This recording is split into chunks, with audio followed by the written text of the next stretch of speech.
मंदिर की छाया। एक भयानक रहस्य।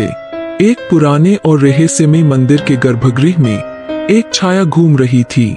मंदिर के पुजारी को हर रात अजीब अजीब परछाइयां दिखाई देती। वे छायाएं उसे एक भयानक रहस्य की ओर खींच रही थीं, जो मंदिर की नींव में दफन था। केरल के एक छोटे से गांव में एक प्राचीन मंदिर था।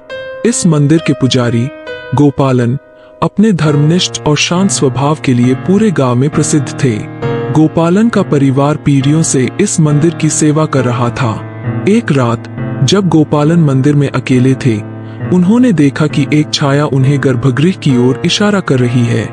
पहले तो उन्होंने सोचा कि यह उनकी आंखों का धोखा है, लेकिन जब वही छाया बार बार दिखाई देने लगी तो उन्होंने इसे गंभीरता से लेना शुरू किया।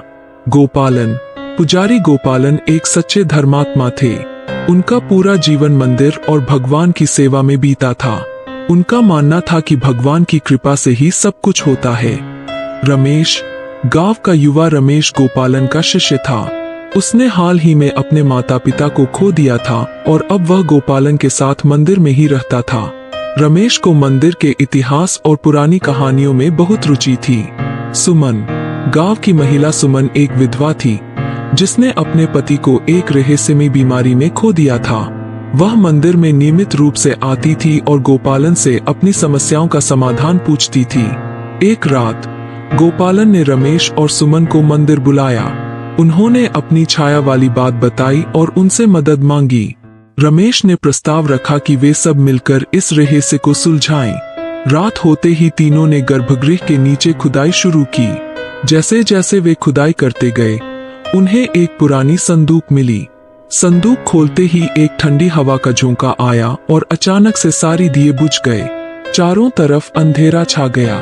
उसी अंधेरे में वे तीनों ने एक छाया को देखा, जो धीरे धीरे एक भूतिया रूप ले रही थी। गोपालन ने मंत्रोच्चार शुरू किया, लेकिन वह छाया और भयानक होती गई। रमेश ने हिम्मत जुटाई और संदूक के अंदर झांक कर देखा। उसमें कुछ पुरानी मूर्तियां और तंत्र मंत्र से जुड़े कुछ सामान थे। सुमन को याद आया कि उसके पति की मृत्यु के समय भी कुछ ऐसा ही सामान मिला था। गोपालन ने समझा कि ये सब एक पुरानी तंत्र मंत्र साधना का परिणाम है, जो उनके पूर्वजों ने की थी। उन्होंने सभी वस्तुओं को जलाने का निर्णय लिया, लेकिन जैसे ही उन्होंने आग लगाई, वह छाया और प्रबल हो गई और अचानक से गायब हो गई। तीनों एक दूसरे को देख रहे थे, समझ नहीं पा रहे थे कि यह सच था या कोई सपना।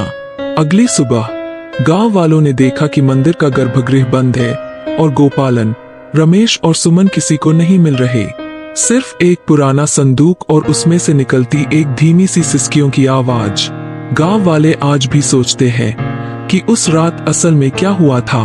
क्या वो छाया फिर कभी लौटेगी? क्या सच में कोई भूतिया शक्ति थी या ये सब एक वहम था? जवाब किसी के पास नहीं है।